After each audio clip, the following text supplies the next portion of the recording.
soldiers from the sky, fearless men who jump and die, men who do just what they say. This Brandon Carl's up here tomorrow, work on that EAC. Welcome to the United Constitutional Patriots radio show with your host, Chuck and Johnny. I will now turn it over to Johnny. Johnny, go ahead.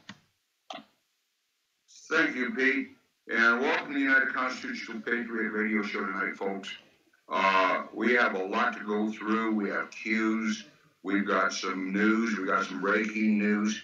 We have a very special guest. We have Mr. Ryan Bundy, who is running for governor of the state of Nevada. And we have some other news that has come in that everybody needs to know about. And I will say this to the Patriots, until you hear otherwise, the situation that will be explained in Texas, let's see where that goes and let the Texas Patriots deal with it until we get word of otherwise. So, Chuck, go ahead with your cues and we'll see what we can do. All right, sir. Well, good evening, ladies and gentlemen. And as Johnny has said, we do have a big show for you tonight. Yes, but we also have some things we need to discuss with you concerning Hurry up! particular situation that is developing in the state of Texas. That shortly. I have things on here to read to you in just a little bit that deals with that situation. And we've got others on here that have more information on that situation, so we will get to that shortly. We do have few cues that came in. Now, Q began to post, well, the first one he posted was late last night, came in this morning, and then Q had a situation where he got hacked. Intelligence agencies with him, obviously, what Q has to post is you to see, but we will read for you the ones that came in this morning. Now, the first one, 28, and it says, spy op, and that's in kill box. Now, most of the stuff I'm going to read to you to start with is in kill boxes. All of these people, government entities, if you will, they're all in kill boxes, which means they're in the crosshairs of whatever investigation they're doing right now. It says spy op and kill box, White House, Hussein, box, VJ, that's Valerie Jarrett, okay,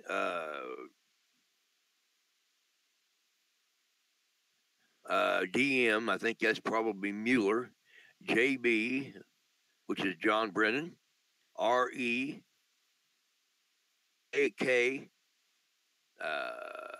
which is John Kerry, SP, HRC, Hillary Rodham Clinton, the Democratic National Committee, all those are in kill boxes. CA,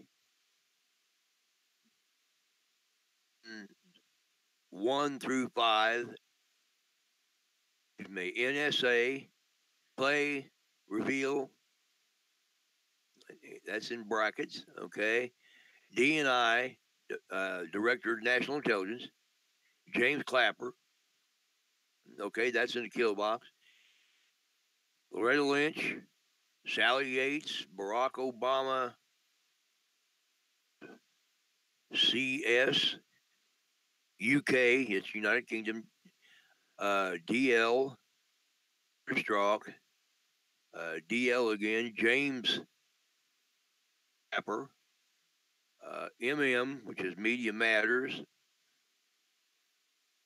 okay, BC, Bill Clinton, those are all in kill boxes. FBI, James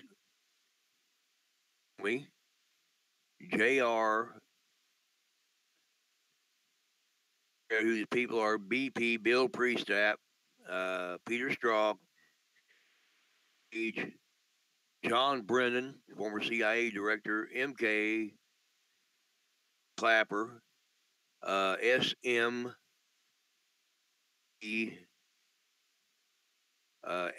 KC, C, which is Hillary Rodham Clinton, BC, Bill Clinton, HA, Huma Abedin, CM, which they're saying here is Code Monkey, but I don't know. Fake news, okay, no name, media, JB, JC, leak, S, Daily Brief / FBI. All of that's in a kill box. Fusion GPS in a kill box. Shell 2, Chuck Schumer.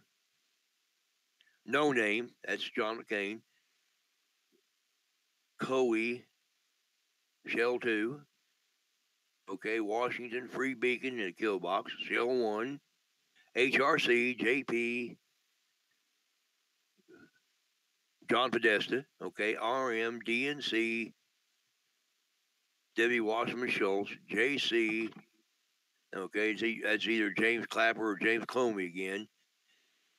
UK Prime Minister, MI6, IS, which is Signals Intelligence Service, spy activity, CS again, civil service. Now, all of that, folks, is in kill boxes. So they're looking at all those people. Back, final meeting, no charges / drop equals Supreme Court. Go-betweens, meetings 1 through 4.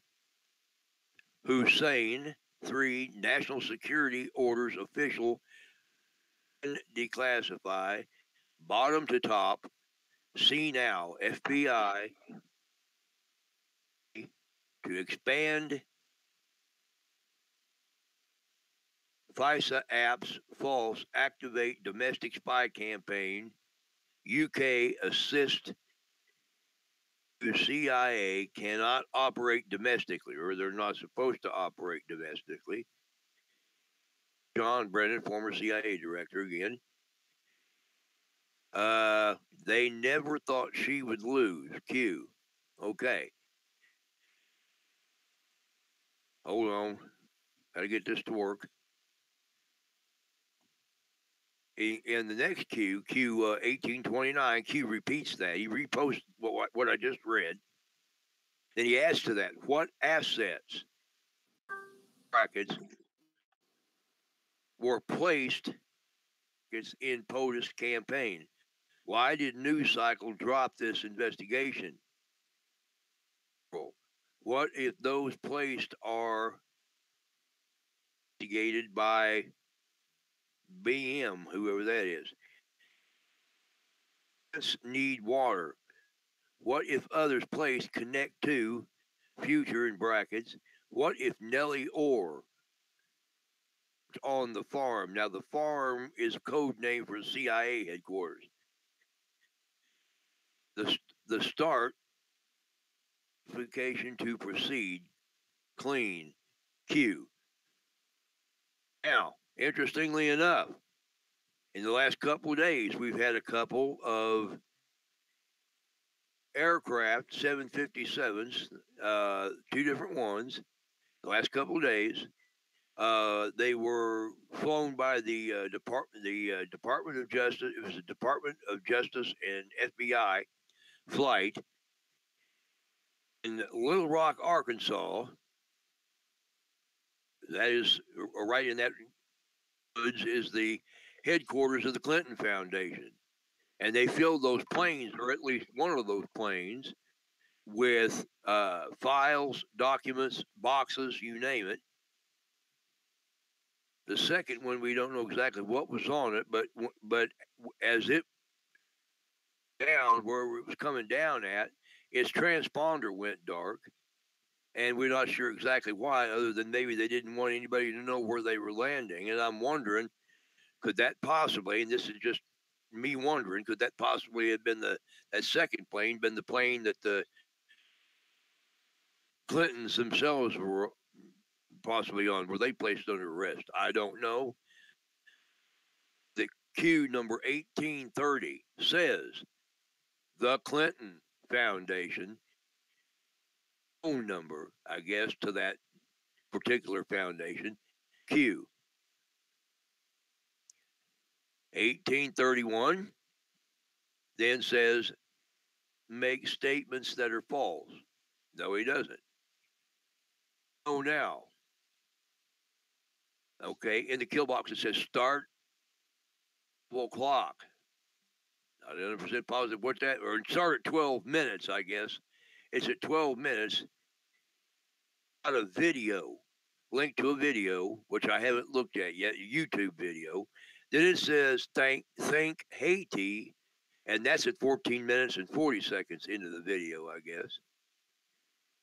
It says thank Watergate Commission. Removed underscore why underscore investigate. And removed why investigate is in a kill box. Carefully. Truth. Surrounded by evil. Never stop praying. Where we go one, we go all.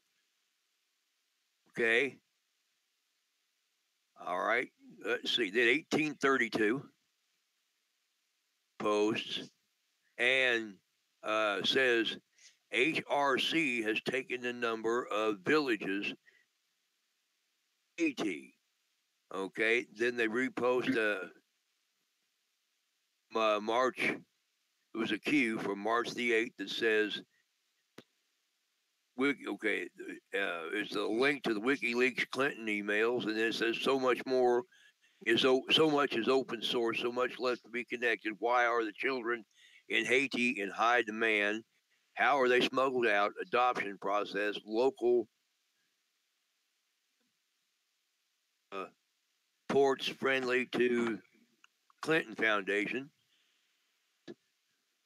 Cross against location relative to Haiti. Think logically. The choice to know will be yours. And then he added to that, see who, okay, the same link to the Clinton emails. And then who are we taught to trust most? The NQ. Now, it wasn't the end for Q posted, but that's what it says there. And Q then adds to that, reread drops regarding Haiti. For them to walk down the street, pure evil. How many in Washington and those around the world in power? Conspiracy, fake news, the world is watching. Okay, 1833, and folks, we just got a few more here, about 3 more here. 1833.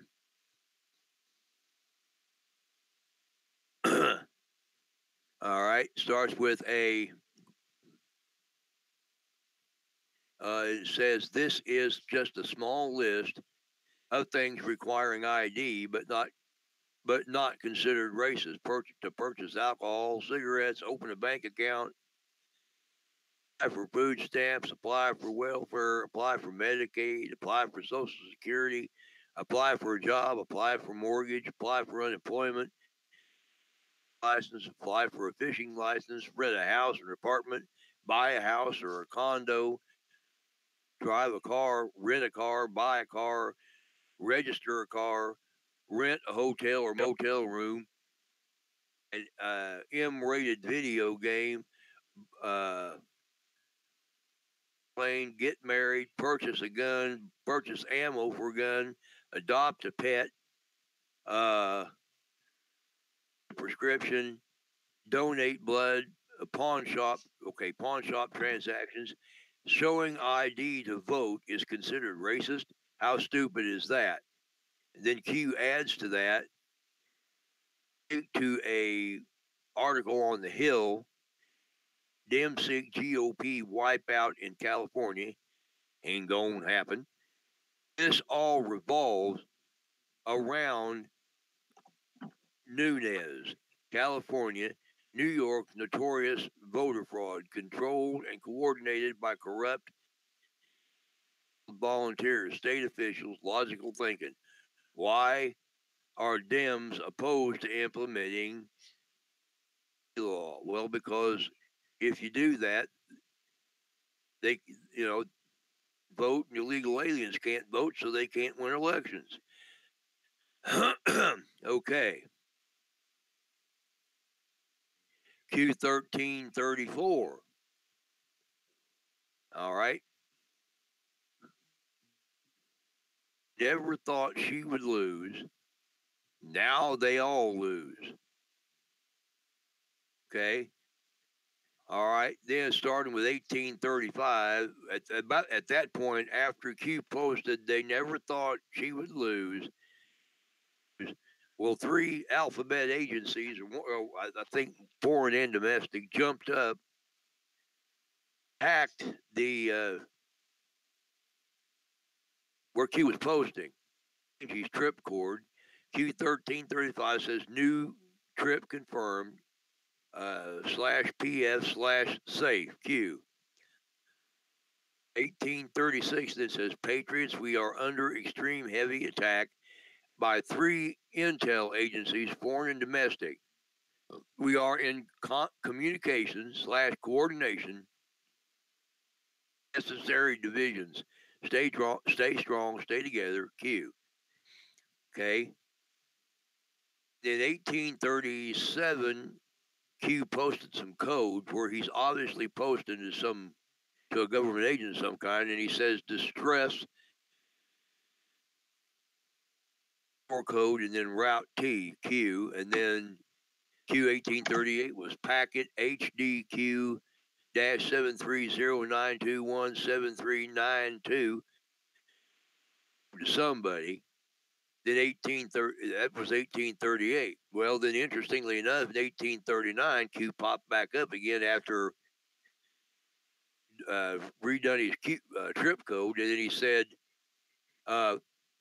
fish. He got the word fish in a kill box. Fishing. These people are stupid. So Q was apparently playing some kind of game with these alphabet agencies, baiting them to try to draw them out, which had happened. They took the bait. So that all got fixed, took care of. That is basically at this point, that is all the Qs tonight. Now, while after Johnny brings on Ryan Bundy here directly, after a while, we have got a serious situation developing in Texas that we want to read some stuff about and discuss with you here. But right now, we're going to turn it back over to Johnny and let him bring on our special guest for tonight. John, take her away. Thank you. Before I bring Ryan on, I want to bring Tom Davis on. He's got some very irritating news that you need to know about. We were supposed to have Jeanette Finnegan on tonight, but she couldn't make it. We're going to have to reschedule her. But Tom has some news about what happened in court, and also what's going on with a gentleman that is trying to create problems for her. So go ahead, Tom. Howdy, folks. How you all doing today? It's great to be here on the channel and listening to y'all. And that, first off, in the court today against the FBI agent that was charged in shooting 2 rounds of undocumented bullets at Lavoy Finnegan. He's found not guilty on 3 counts. The sad thing about that deal is the jury just gave the FBI permission to kill and shoot at people without declaring what they did and standing accountable to their action. But if we stop and look at this whole situation that occurred here in Harney County, I'm coming to you from Harney County, the heart of this whole incident. We have just gave the FBI from the jury the permission to lie to the American people, to stand unaccountable for their actions and to kill innocent people and to plant weapons on innocent people, to say that they were responding in a manner of life and death situation, which is false. Lavoy had no weapon. Lavoy had his hands in there. They shot a round, a plastic round, a beanbag or something. You could see it clearly, the FBI agent that shot him in the side, so he'd bring his hand down so the Oregon State Police would respond. They produced fear in the people by their propaganda here in Harney County. For 3 months, we sat here with the 300 FBI agents, over 200 some odd law enforcement agencies from all across Oregon and the western states, and we had contractors, as we call them, Velcro badges. They will remove a patch, put another patch on to represent agencies that they're paid for by. These people came into Harney County. They shut down our county for a week with the fear they were spreading to the people that the Bundys, Ryan and Ammon, were domestic terrorists. They were the militia. And they were using the militia in a term that put fear into the people of Harney County. The worst thing about it is Harney County is 60% government employees. So they were easily persuaded by their paychecks. When they shut down our agencies, our courthouse was even shut down, but they were paid. Taxpayers still paid these people that wasn't working, that didn't show up to work. And unfortunately, this is our government. This was a government under Barack Obama. This was a socialist government that they were trying to control the American people. For some reason, Harney County has become an issue with them through the UN Agenda 21, which, we're a small population, easily controlled.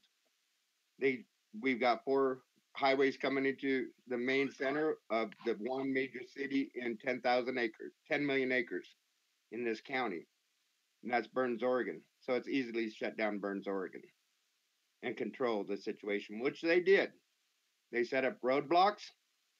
They manhandled people. They forced people out of the rig. They even threw a grandmother, to the ground, and her grandson, and told him if he moved that they were going to take out his privates. They were rude, disrespectful of the American people, the taxpayers that pays their checks. And unfortunately, due to this scare tactic, the jury in Portland, Oregon, which is a socialist liberal city, has found this certain FBI agent not guilty by 3 counts. Enough said on that point. The other point is there's a gentleman by the name of Gavin Sines that is now attacking Jeanette Finnegan. He's a loyalist to the phrase of the blue ISIS, which is comparing the police to ISIS. We have good law enforcement officials that do follow the Constitution, that stands by the American people. Unfortunately, there is corrupt bad ones, as in our government. There is corrupt bad government personnel. But to attack a widow woman is, oh my God, I can't even describe the outrage that's in my body right now about this. I'm just shaken up from the outrage. This gentleman is also supporting Antifa. Antifa is standing behind him now. If you're familiar with it, they're a very dangerous organization. They're fascists. They're the brown shirts of the Nazis and Mussolini's. These people call themselves anti-fascist, but that, as Winston Churchill said, in the future they will call themselves anti-fascist, and that's what they're doing. We have to be careful because these people are dangerous, and pray to God they don't hurt Jeanette now that Gavin Sines has put a target on her back by coming out and ridiculing her in that. So people, be prepared, watch, make sure nothing happens to Jeanette. We stand behind Jeanette 100%. And if somebody hurts Jeanette, we will respond. That I guarantee you. I might be a lonely old cow hick out here in the Harney County, but lo and behold, you heard Jeanette, and we will come for you.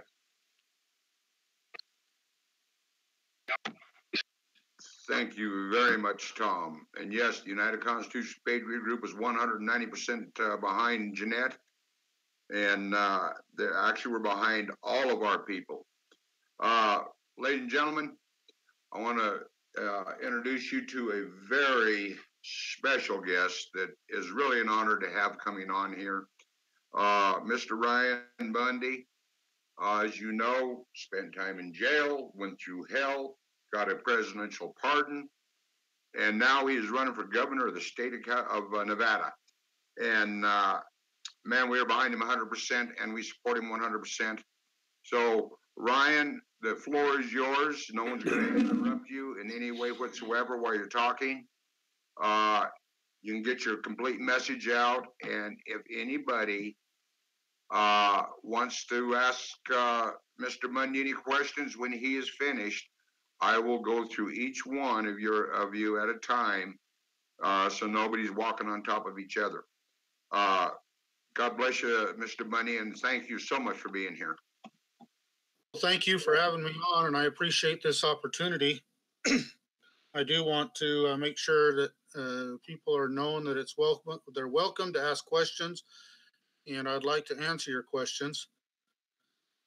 Just to clarify, to start with, no, I have not received a presidential pardon. The status of our case is that with prejudice by Judge Gloria Navarro because of gross misconduct.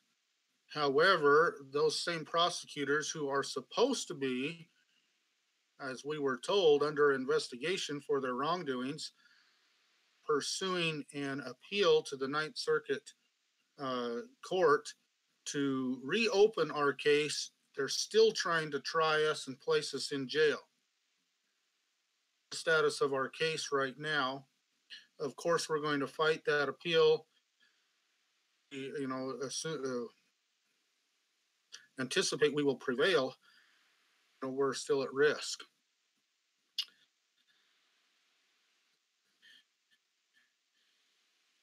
Me, about the situations, about what really happened. I'm not sure how well versed or what to understand your listeners, how well they understand what truly took place at our ranch in 2014. We stood, but those things, along with what I experienced, motivation for the reason I'm running for governor now.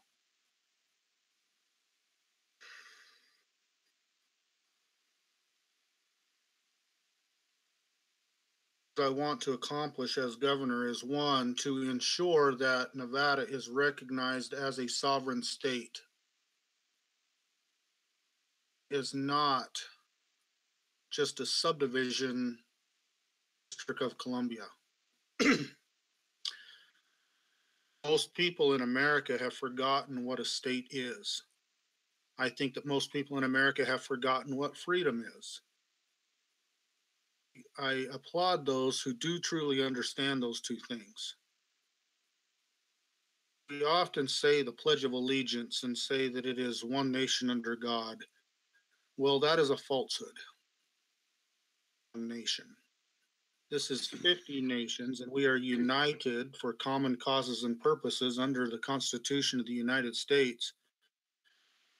Nation. And by its very definition, means many.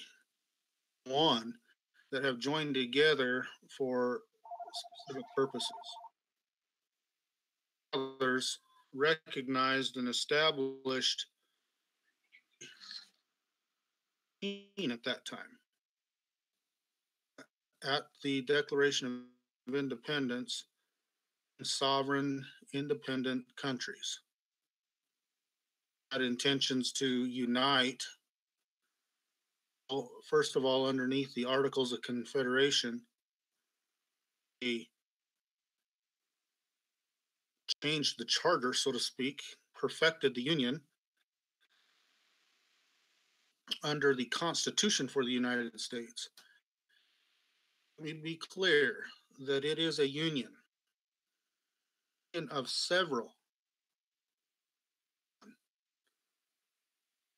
Now, if we were truly just one nation under whatever, whether it be God or anything else, one nation, and the states are nothing more than subdivisions, greater government, then statehood is the wrong terminology.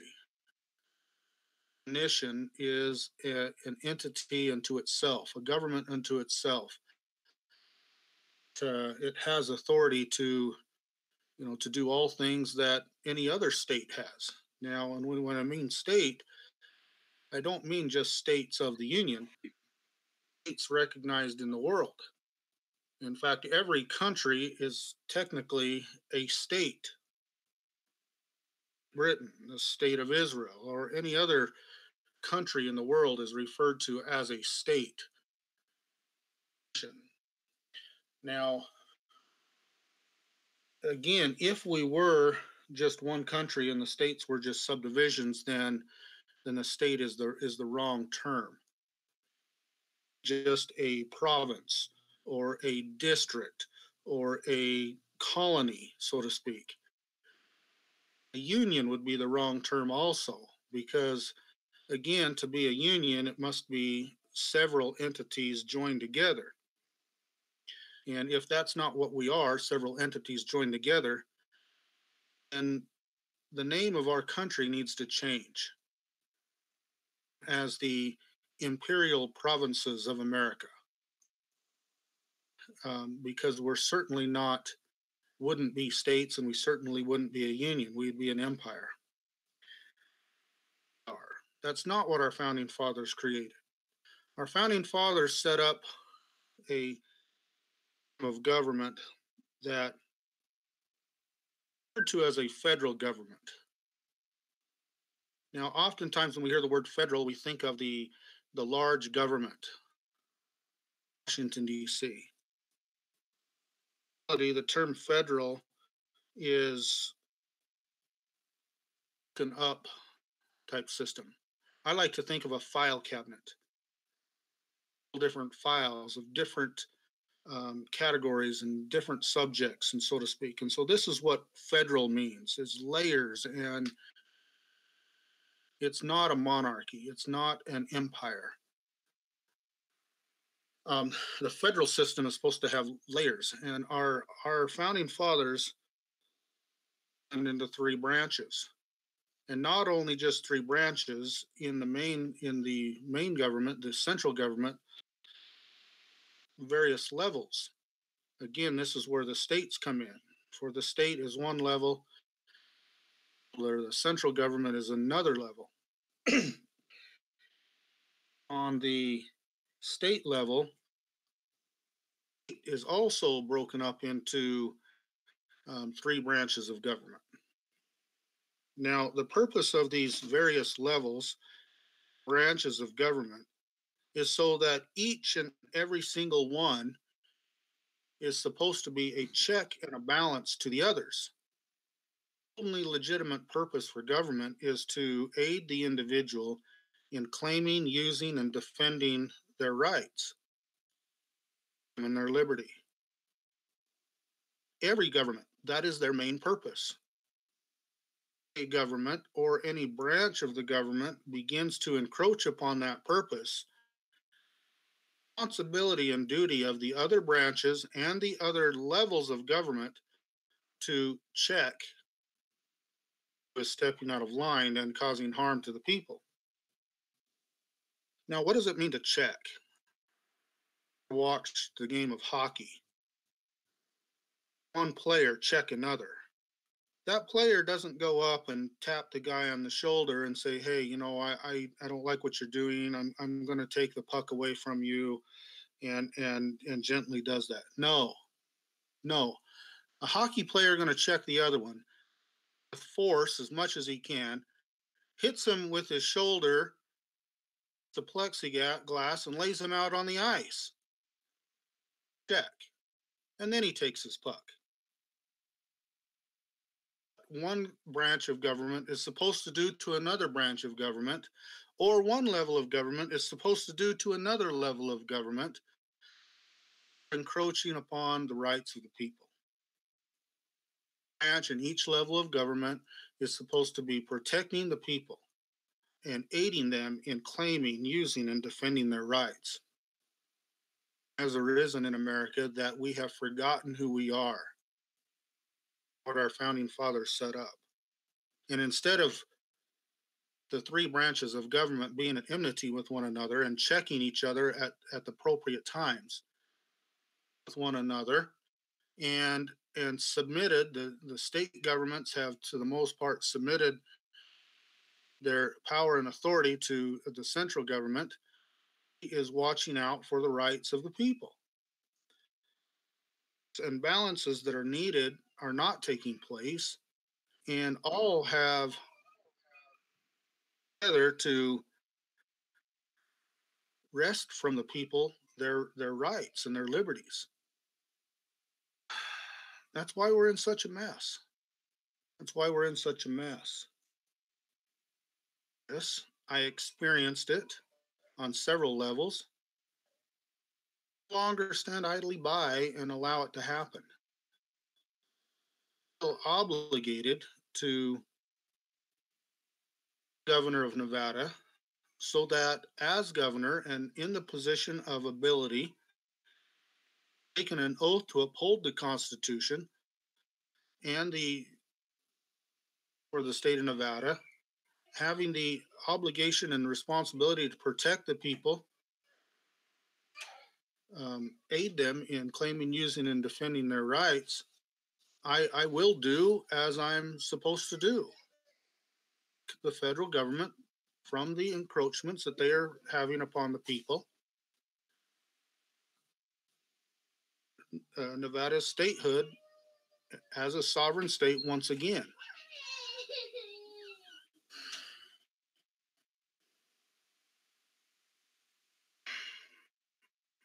A lot of people ask me, what qualifies you to be a governor? What qualifies me is that I understand the proper form of government. Anti-government, which a lot of people want to place a title upon me to be so. I'm in favor of the proper form of government. Against any type of government or any form of government or any action of government that is violating the rights and liberties of the people. In that sense, I am anti-government, anti-corrupt government, anti-unconstitutional government, in favor of the government that our founding fathers set up.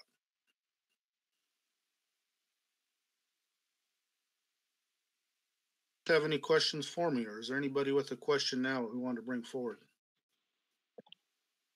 I do. I want to apologize. I don't know why I was under the impression you were one of the gentlemen that had got pardoned. You deserve the pardon, and I hope the American people get behind you, not just in the state of Nevada, but all the way across the United States. Let me explain the pardon just so we know where we're going there. The Hammonds, Dwight and Stephen Hammond, arrested in Oregon and imprisoned for some fires, controlled burn fires, either back burns or whatever the case might be, trying to protect their property and or improve it, were convicted of arson,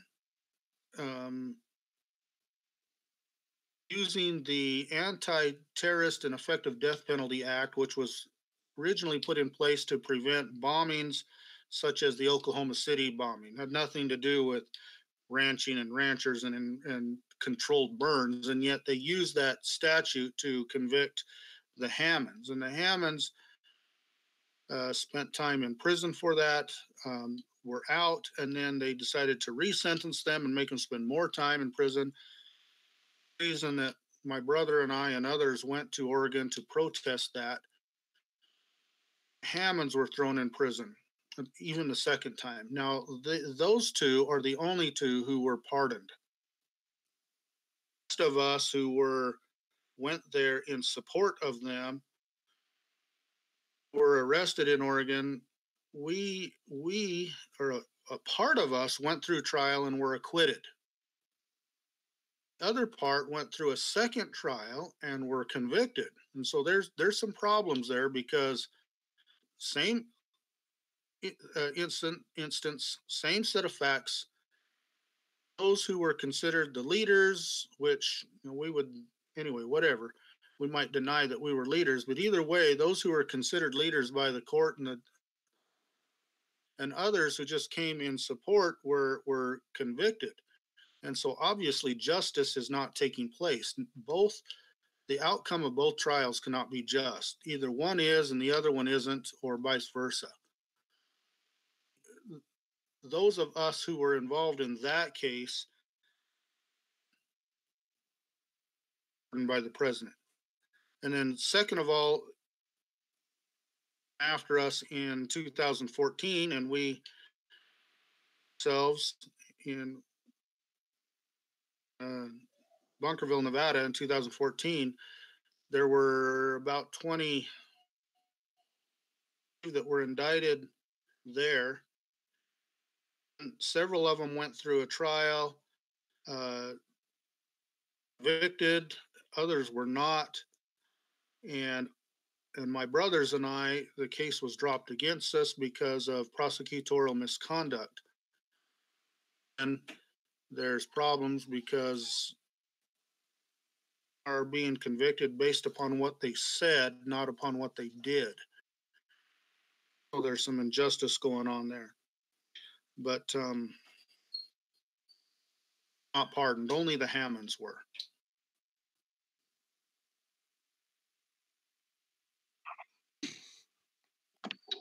Okay, Mr. Bundy. Another thing I'd like to ask you is, and then I'll let the other gentleman, I'll start down at the top. Is there anything that the United Constitutional Patriot Group can do to help you? We did on yesterday or our last show.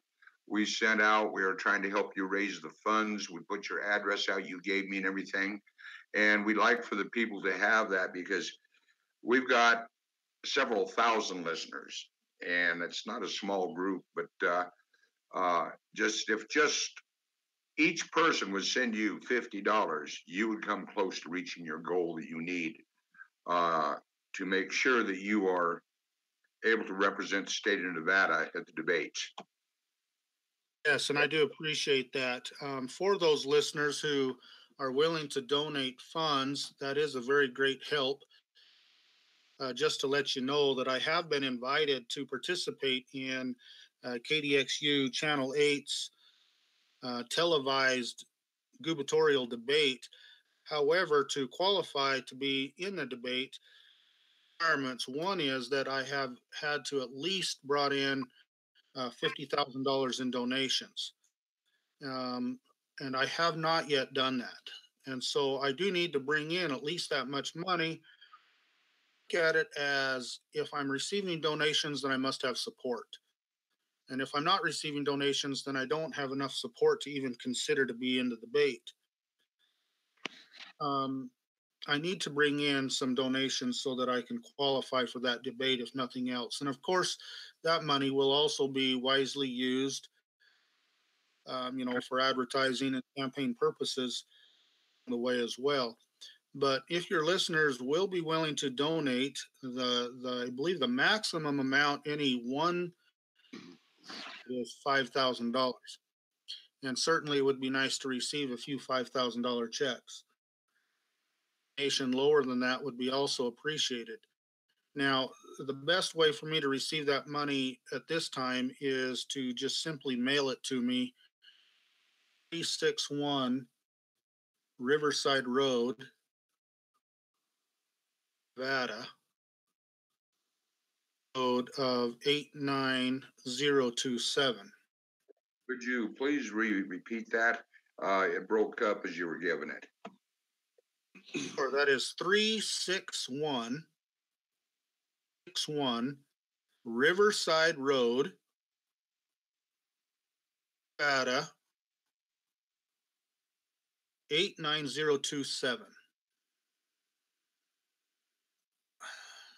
I have also set up means where donations can be sent electronically, but I've got to do a few more things on that before I give the numbers out. So maybe next time I'm on, I can have that set up. But so right now, the most convenient way is to simply mail that to me. Well, we'll support you 100%, and I'm asking all the Patriots to reach in your pocket, even if it's $10 here and there, $5, $100. It all adds up in a hurry. We need to get Ryan where he can help the state of Nevada. And a lot of people know that what some governors do in some states, others follow lead. They need a leader, and I believe that Ryan would be a good leader for this. Okay, Chuck, you got any questions for Mr. Bundy? Well, no, sir, not really. I'm just sitting here enjoying the show. Well, you have any questions coming in from your listeners? I have a question. Go ahead. Ryan, first of all, I'd like to say thank you for the stands that you have taken. I've been following this since 2014. But I know a lot of people are concerned about the border policies that we have right now. And I know that President Trump is trying to change that. And I know the state of Nevada gets a lot of migrant workers. And I would like to know what your stance on immigration is and if you stand with President Trump on this. First of all, I want to call out that Article 1, Section 8, Clause 4 of the Constitution, the authority to make the rules for naturalization with Congress, particularly a state issue. However, I do recognize that immigrants enter the United States, they end up in one of the several states that are here that are illegal. They also are in one of the states, and so then it does affect that state. And yes, there are plenty of those. Now, the United States of America have always been, accepting or to immigrants. We are all immigrants in our history, our ancestry. Be a reasonable and legal, lawful means for that entry to take place. However, a country is not a country without borders that can be secure, and certainly there are legitimate that complete open borders impose upon the people. And again, it is the function and duty of the federal government to aid the individual in claiming, using, and defending their rights. Includes a strong border, and that all of those who come in should do so lawfully. And those who do not, well, then they have no lawful right to remain here. Quickly. Thing I am not in favor of, however, is abuse to anybody are endowed by their creator with unalienable rights. And that only United States citizens are endowed by their creator with unalienable rights and should be abused, regardless of who he is or where he is or where he came from or whether he came here legally or illegally. I spent a lot of time or nearly 2 years in incarcerated in a federal detention center. Time was spent with illegal aliens that were being detained. And hey, they are being held against their will, and they are being held away from their families, and many of them for long periods of time.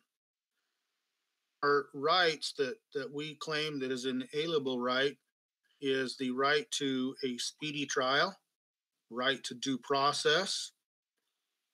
These rights that are found in our our Declaration of Independence. Sorry, I meant the Bill of Rights.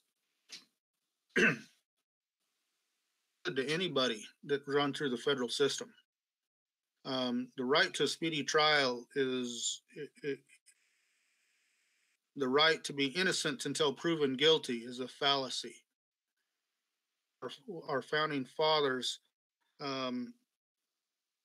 our rights. In fact, I want to point out that, and it was a real interesting thing to me when I realized this. About half of the first 10 amendments, our Bill of Rights, are either directly or indirectly those who are accused of crimes. Very, very interesting.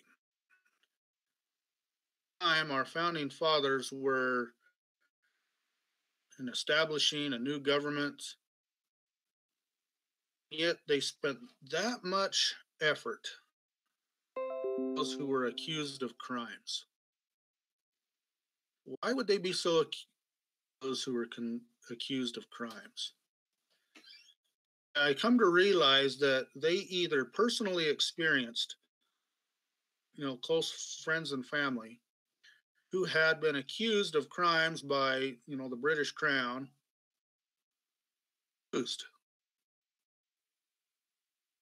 make sure that this country, that this land,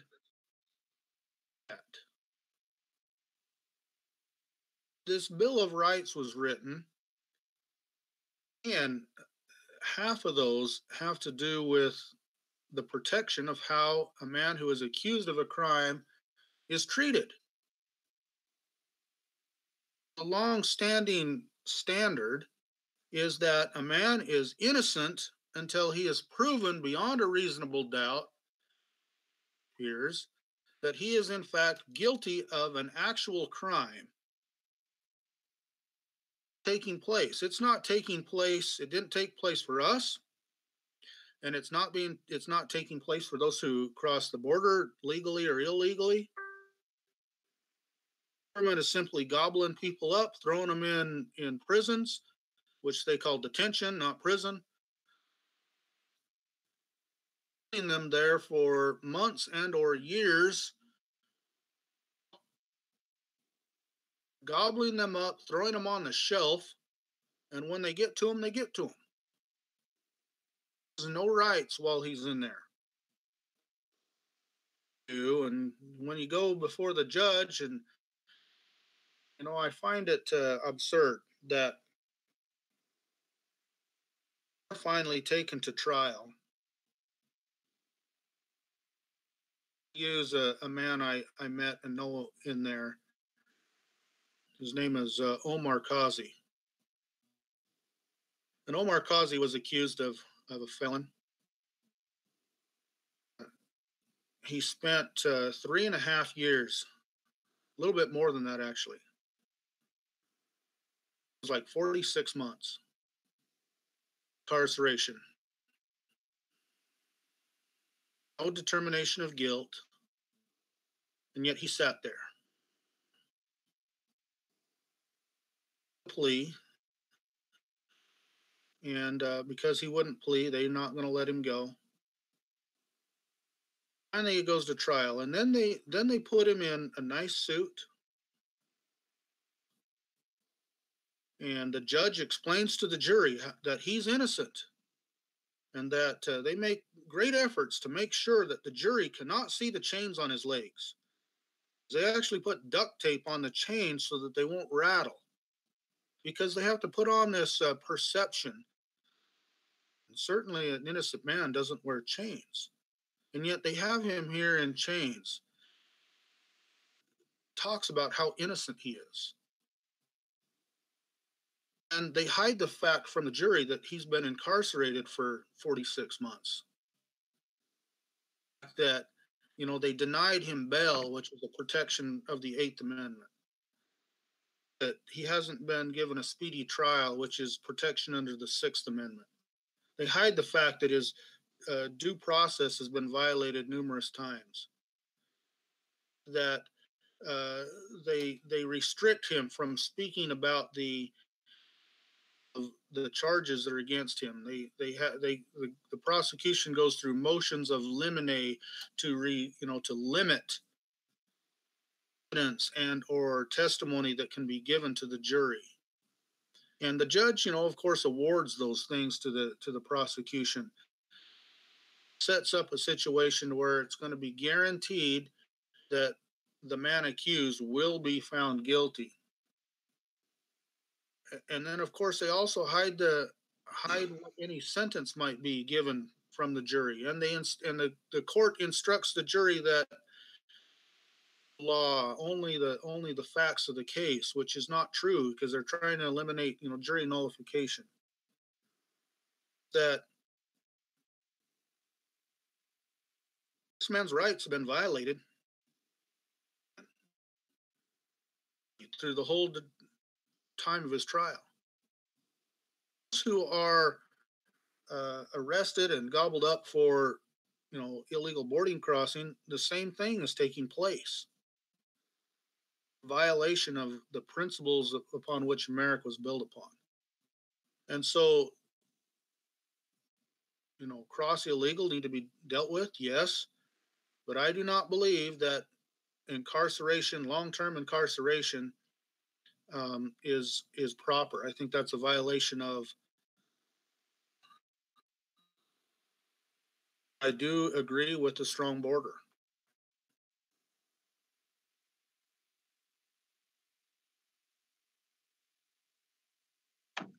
Okay, and I do agree with you on that. Okay, Greg. I want.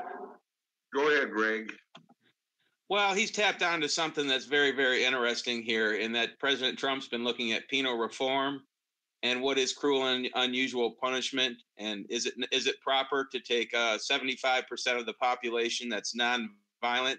Is incarceration the best form of paying back society? But to go back to what he said about the founding fathers and why they saw cruel and unusual punishment at their time, you have to understand that our poor laws were based on the English Elizabethan poor laws, which were very cruel and very unusually cruel.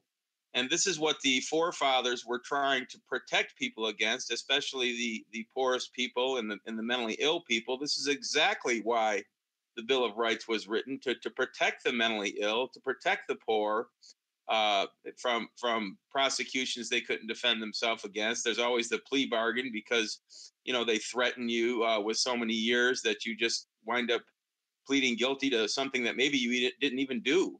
And so the entire situation of penal reform needs to be looked at. I know we call this the incarceration nation, and we have all these people in prison. And I would rather see somebody out building a wall myself, or something, or doing something, or working their way back into society. But is incarceration itself the right solution? We started a program back in 1980. There was a program called Prisoners in Community Together, where people that weren't violent, but maybe they committed some type of a crime, were forced to work in the community, and maybe with a community program to pay back their debt to society. So the whole thing with the drug war, and we have all these cities and all these families, these urban families that grow up with no fathers, they get thrown in for long prison terms, oftentimes because they're mentally ill from drugs, or they got caught in the drug war. And so this whole thing is something I think that President Trump really needs to look at. And of course, a speedy trial, of course. But the entire system is broken. Let's face it. If you've got a lot of money, you tend to go free. And if you're poor, you tend to go to prison, whether you did it or not. So it's a big issue. And as far as the borders go, I'm not sure who. We had the last guest talking about the people overrunning the Nevada border from California. And I was just wondering, how would you deal with something like that? Because that necessarily isn't a border patrol, but certainly, as you know, I have also advocated that we bring, we have 900 bases in 154 countries. It's ridiculous. The toilets don't flush. They're worse than prisons. To bring a lot of our people back home, a lot of our boys, and close down these dilapidated bases. We don't need 900 bases in 154 countries. for heaven's sakes. In a modern technological world, that's just absurd. But of course, it's the bureaucracy and the deep state that keeps this all going. But we need our boys back home protecting our border. But of course, the Nevada border is of interest to me. How do you protect that as the National Guard, or how do you protect people state to state like that from invading? But yeah, the penal reform thing is a very, very big piece, and it's the reason that I got back into activism, because there's just so much injustice in the justice system.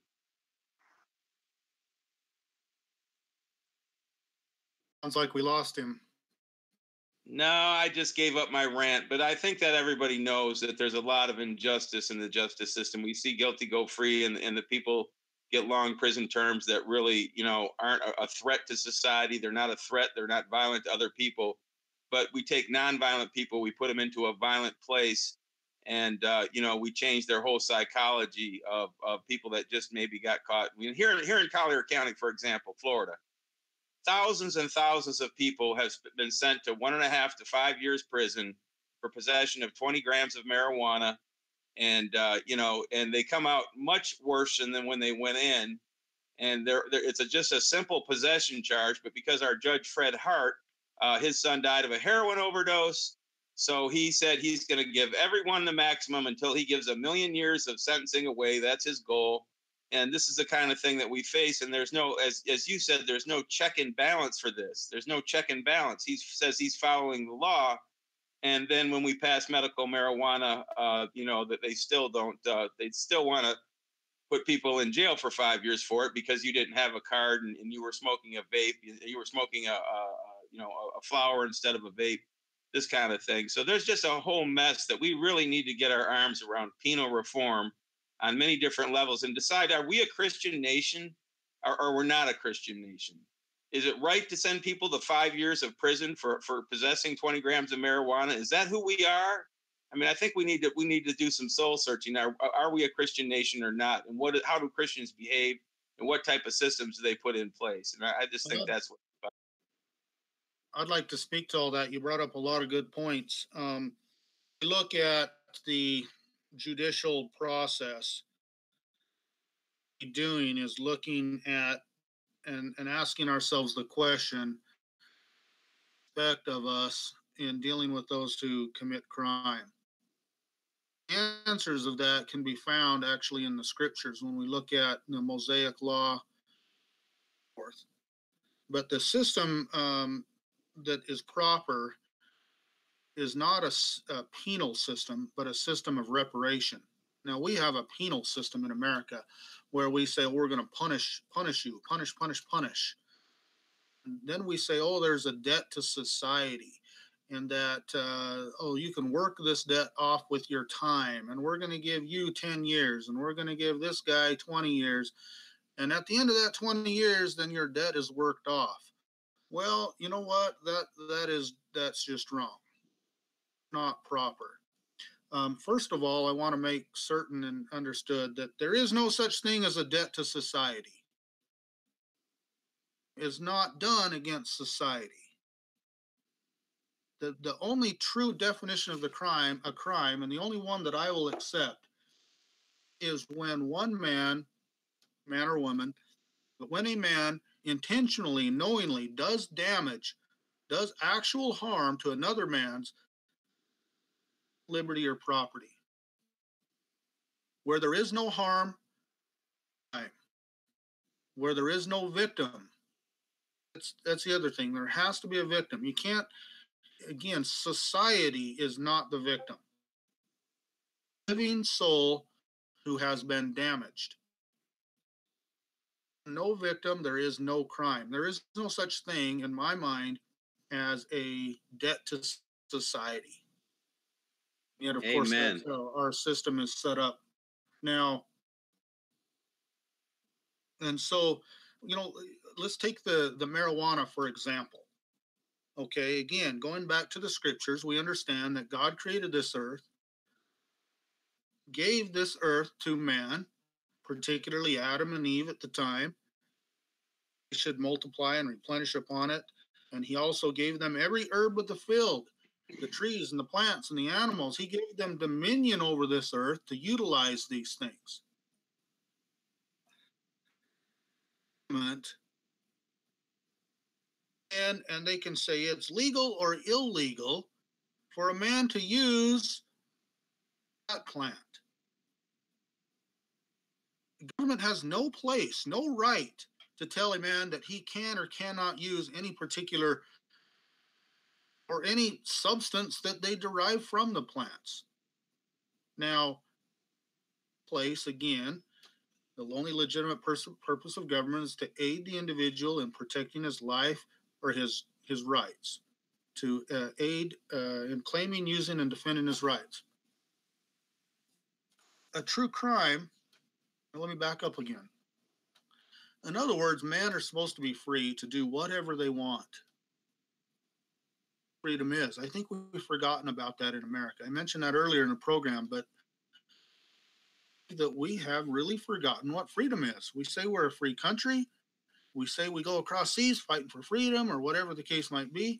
And quite frankly, I believe that we do not understand what freedom is. Because, hey, I have the right to do whatever I darn well please. My freedom are that I do not have any right to do harm to another man, life, liberty, or property. And so therein are the limits of freedom.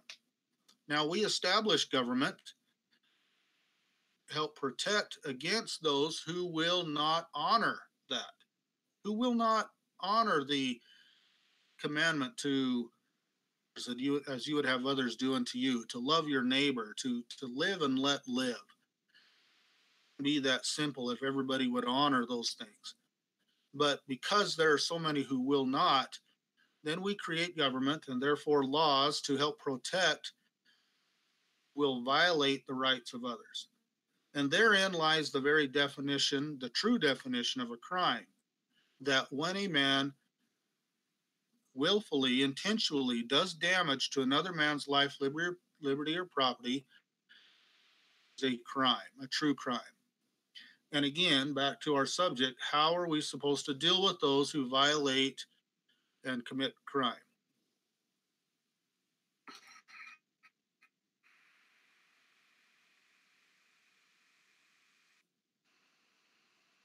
One who is harmed, if that harm is substantial enough that he,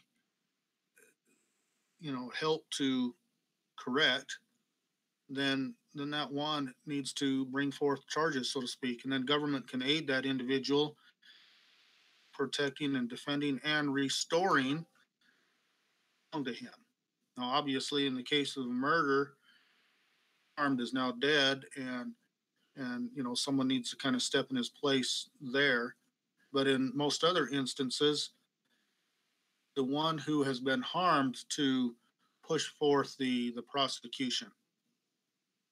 And that is as it was in the Mosaic Law. So professional accusers, in other words, police, because that's what police are. They're professional accusers. Police back then. And so it fell upon the one who was harmed to make the accusation and to push it forth through prosecution, and then government could aid that individual in that process. And if it wasn't important enough for the one who was harmed to push that forth, he would have been harmed bad enough, and therefore he could choose to let it go, to forgive and to forget if he so choose. But for the perpetrator, the one that did harm, is supposed to be a system of restitution, and the harm needs to be restored. If he stole, $100, well, then he needs to pay back not just $100, but a multiplication of that 2 or 3 times, and that lies in the punishment. Is incarceration appropriate? I think yes, for small amounts of time. Get a man's attention and a few things, but I do not believe that long-term incarceration is proper for any crime, quite frankly, because what's taking place there is it's not doing any good for society. Society's having to pay for that. It's costing society lots of money. It's not doing any good for the victim because the victim cannot be restored. The perpetrator is incarcerated. And it's not doing any good for the perpetrator because it's not being improved. If we want to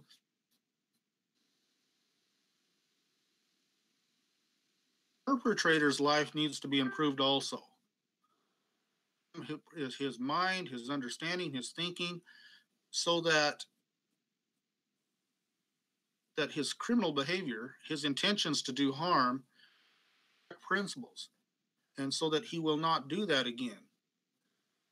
Do that by causing so much pain and grief and suffering upon him that he now does not do that because he wants to incur that pain and suffering again. But that's the mindset of government now, is that let's just cause them so much grief that, well, I guess that's one method, but I don't believe that's correct. I believe that be taught, that he needs to be preached to, so to speak, in prison. Taught correct principles, therefore he will be able to govern himself. Coercion, he's out again. Major problem in America, and there's a major problem in the penal system. Problem in the understanding, in the thought frame that society is harmed, or the government is the prosecutor, and that the charges need to be brought by the state or the feds. I think the whole system is incorrect and should be changed. I agree with you 100% again. You're a man of a lot of knowledge, Ryan. Go ahead, Greg. That was very well put. And from a Christian point of view, remember that nothing changes but through the Spirit. Okay, the Spirit is the only change agent that changes anyone or anything. And so he's right. I mean, by working on the perpetrator, we want them to repent their sins. We want them to see things differently. We want them to want to make amends.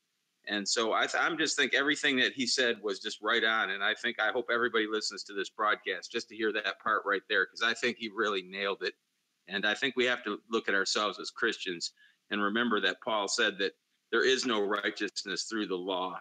The only righteousness comes from the Spirit, and the Spirit is the only thing that changes anything or anyone. And so I think he just nailed that. Thank you very much for that. Welcome. While we're on that subject, go ahead, Ryan. I'm sorry. Go ahead. I wanted to go a little bit further into some of these rights that our founding fathers put in through the 10 Amendments. I want to talk about the Sixth Amendment. Read a little bit of that and discuss it. In all criminal prosecutions, will enjoy the right to a speedy trial, speedy and public trial. Few interesting things there. First of all, it's all prosecutions. They're denying trial by jury cases that are just misdemeanors. Anyway, that's a violation of the right. But I want to point out that it says the accused shall enjoy the right to a speedy trial. Interesting, because they didn't just say he has the right to a speedy trial. He says he shall enjoy the right to a speedy trial. Enjoy is an interesting word when we're throwing it in the Constitution and we're throwing it into legal proceedings. Enjoy something. And how does a speedy trial bring joy? Enjoy. And I want to point out that how this works. First of all, it says that the accused shall enjoy the right to a speedy trial. The right to a speedy trial belong to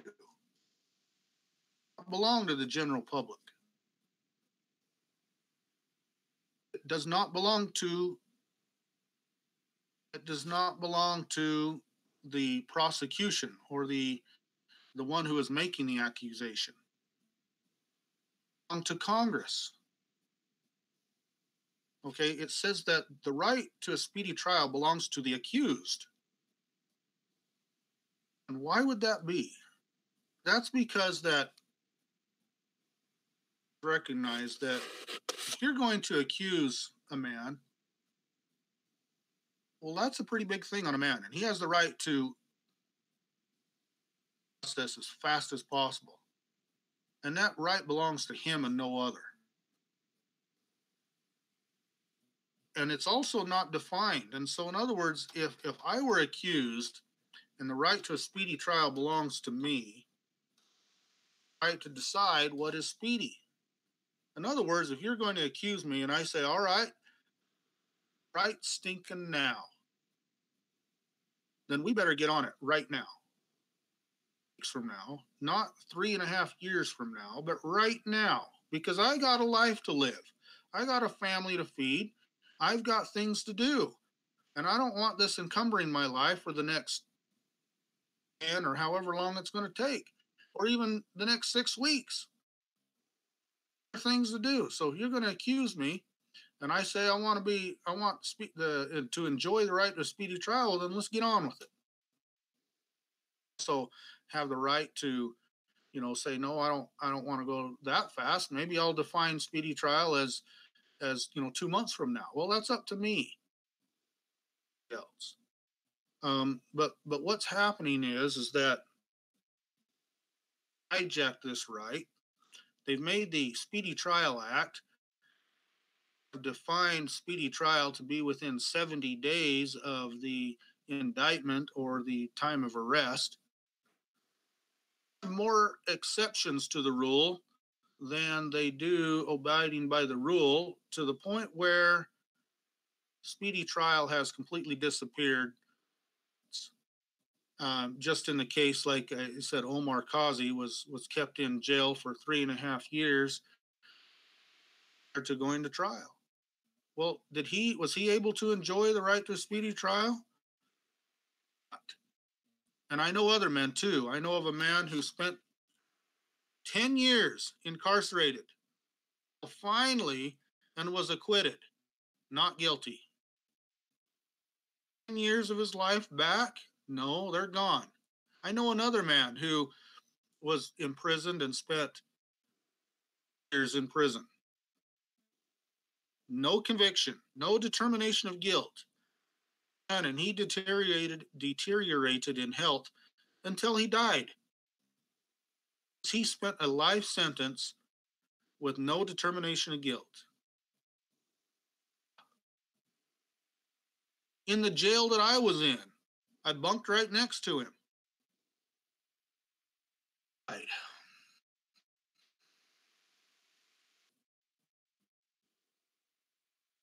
Simple right. Protect those men who are accused, and yet it's being completely violated. Every single case, including those who come across the border illegally. And they're gobbled up and thrown in prison and thrown on the shelf until the government finally gets to them. But it's the same thing. It doesn't matter who it is, to all.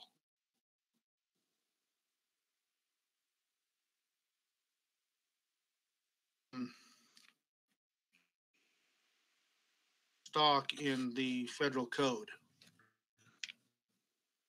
Of course, that's what the government operates on, and if they make laws or make code, they need to abide by their own code. Now, in 18 USC 01, it states that imprisoned or otherwise detained, except pursuant to an act of Congress. What does that mean? That means that they can't just gobble somebody up and throw them in prison without cause or reason. That they are detained must be in pursuance. In other words, they must be trying to fulfill a particular act of Congress. Congress is no small thing. If you go to that title, I know it's a subsection 101, Act of Congress. And then if you go to section 102, it defines a resolution. Both. They can make acts and they can make resolutions, and they are not the same thing. They are different. And so 4001 states that to be detained, it must be in pursuance to an act, not a resolution. When I was in there, I had to ask the question, all right, what act of Congress are you pursuing to incarcerate me? According to the detention order, they said it's the Bail Reform Act of 1984. I want a copy of the act. Show me a copy of the act, the Bail Reform Act of 1984. Copy. It's got to be real. Nobody could give me that act because there is no such thing. There is no act 1984. I did discover that there is a Bail Reform Act of 1966. Copy of that. Some legislative history and found that some author had written up an entitled a bill, Reform Act of 1984, and they introduced it into Congress, House or passed the Senate, but it died on the House floor. It failed for amount of votes. Language was renamed and called the Control Act of 1984 and reintroduced into the Congress. It passed the Senate and once again died on the House floor. Language has now failed twice to be passed as an act of Congress. Those who were pressing this matter forward took that same language, added it to the House Joint Resolution Bill 648. A resolution, by definition, is a temporary instrument. It only has a lifespan of 2 years for mainly temporary appropriations of money, declarations of war, like that. Basically, just temporary situations. Again, temporary meaning no longer than 2 years. To this House Joint Bill 648, which, by the way, was pages long. Actual language in this bill, original bill, was only long. So they stick 3 or 4 pages amongst 600, passed as a resolution in 1984. Again, because it only had a lifespan of 2 years, then it was repassed every 2 years, in 86, 88, 90, 92, and on to until 2008. But in 2008, it did not pass again. 2 problems here. Number one, according to 18 U.S.C. 4001, incarcerate anybody or detain them, act of Congress.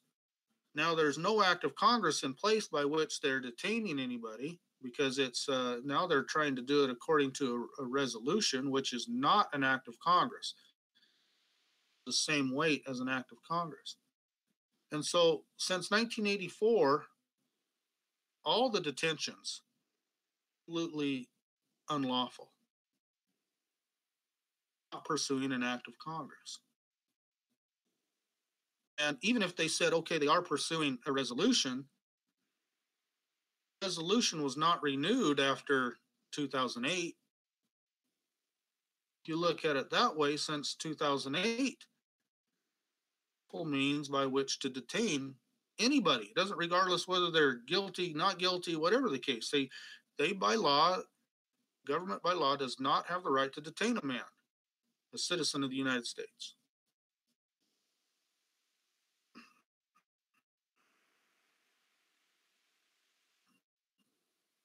to explain the difference between the Bail Reform Act of 1966 and the supposed Bail Reform Act of 1984, and how that relates to, which is the right to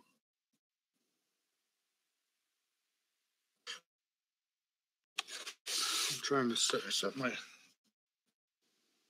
Now I don't know what I did with it. I was going to look up the. Here it is. The Eighth Amendment states that excessive bail shall not be required, nor excessive fines imposed, unusual punishment inflicted. Now, the Reform Act of 1966 recognized that accused has the right to be released, will be released pending trial, except in such an extreme case that he be determined of flight risk. And then he can be released upon the absolute least restrictive conditions to reasonably ensure his presence at trial. Not ironclad assurance, but just a reasonable assurance that he will arrive and be at trial. Those are upon the least restrictive conditions necessary to reasonably ensure. And so pretty much everybody who was arrested, was accused, was pretty much released. You're going to get out. You're not going to be detained pending trial. Of course, well, and it only pertained to those that were not the possible capital punishment. In other words, the Bail Reform Act of 1966 did not allow those who were subject to a capital punishment to be released. That was the only exception. The Reform Act of 1984 added the element of dangerousness to that. Judge or magistrate could, by his own determination, decide that a man was dangerous, could be detained.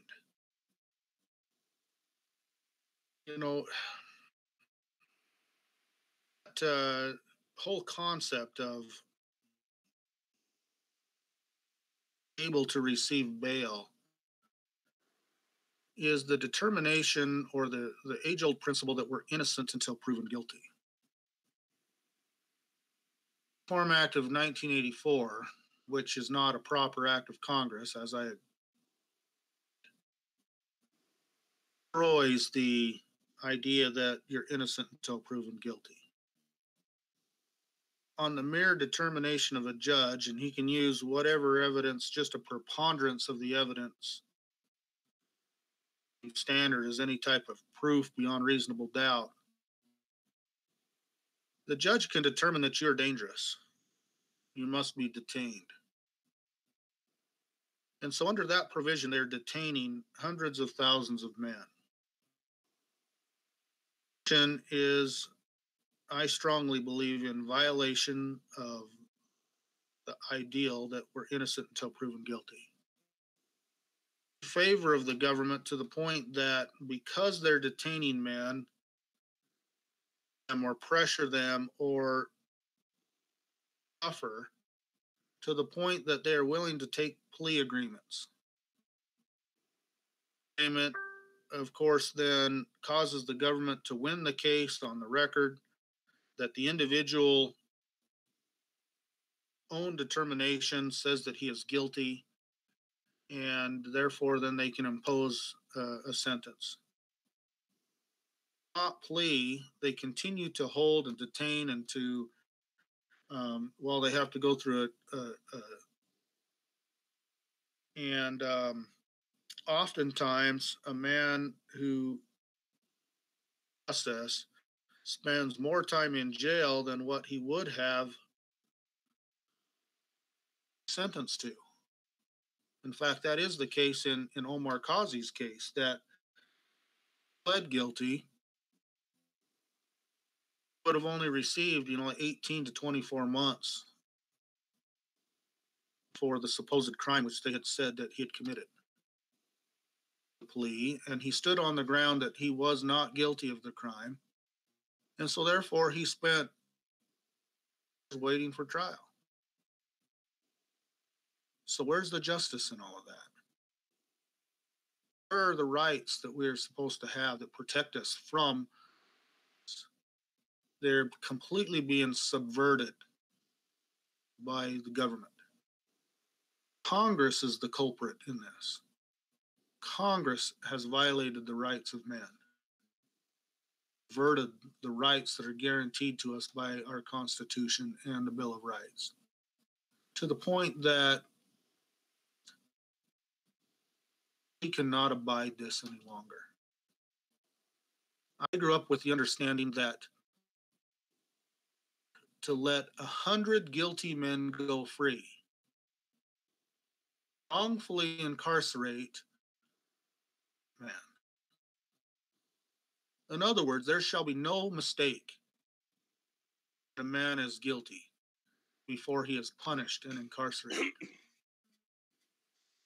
That's not the case anymore. Nowadays, they'll incarcerate 100 innocent men, possibly get one guilty one. Jails are full. They're building more and more prisons across the country. Turned into an industry where they're just making hand over fist. Abide it. As governor, with the oath that I have taken to uphold the Constitution, I will uphold the Constitution.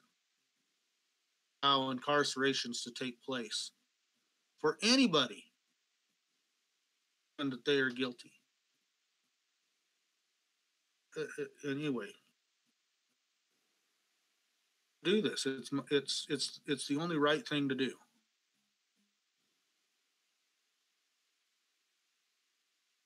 I agree again. You know, the prison system, something you brought up, is nothing but a money racket. Most of them are private-owned prisons now. The people that are running the prisons, Paul Harvey said years ago, and I got to agree with him. He was talking about Michigan State Prison, Jackson. He said, if you want to see the real criminals, when they have a shift change at Jackson State Prison, go out and sit in the parking lot at 4 o'clock, and you will see the criminals. Yeah.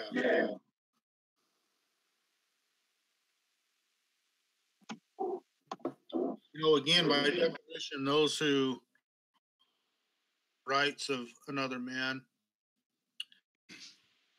harm to other men, are the real criminals. And that is exactly what's taking place. Well, and quite frankly, that is I can see a little bit of ground where those who claim that the law enforcement, that's why at times they're being compared to ISIS. That is what's taking place. That's one of the first steps, is that are not recognizing the rights of man, and that they are arresting them and throwing them in jail that are not crimes. In other words, where no harm has been done to another man's life, liberty, or property, them anyway, because of some written code or statute. That's wrong. Think of, I like to think of, Rosa Parks. We know who Rosa Parks was. She was the black lady who would not give up her seat on the bus. A law enforcement officer who recognized the rights of others arrested her. Never. Regardless of what the law said. And that's how a check and balance is supposed to work. A law enforcement officer is not supposed to enforce every law that the legislature puts forth. Recognize that it's a law that is is incorrect, a law that is violating the rights of the people, duty bound not to enforce it. And that is a check against a runaway legislature who has made a law that violates the rights of another. And the situation in Rosa Parks was a grand example. You know, they had a law that black people couldn't sit in the front seats of a bus. No, I'm not giving up my seat. And yet law enforcement came and threw her in jail, and the jail accepted her and kept her there. You know, a prosecution team, you know, indicted her and prosecuted her. Endure all of that to make a change. Hallelujah, hallelujah, she did. Should it take the suffering? Aren't our sworn officers proper checks when needed? Forcing laws that are unjust. Marijuana laws. Government has no right to tell a man what or what he cannot use.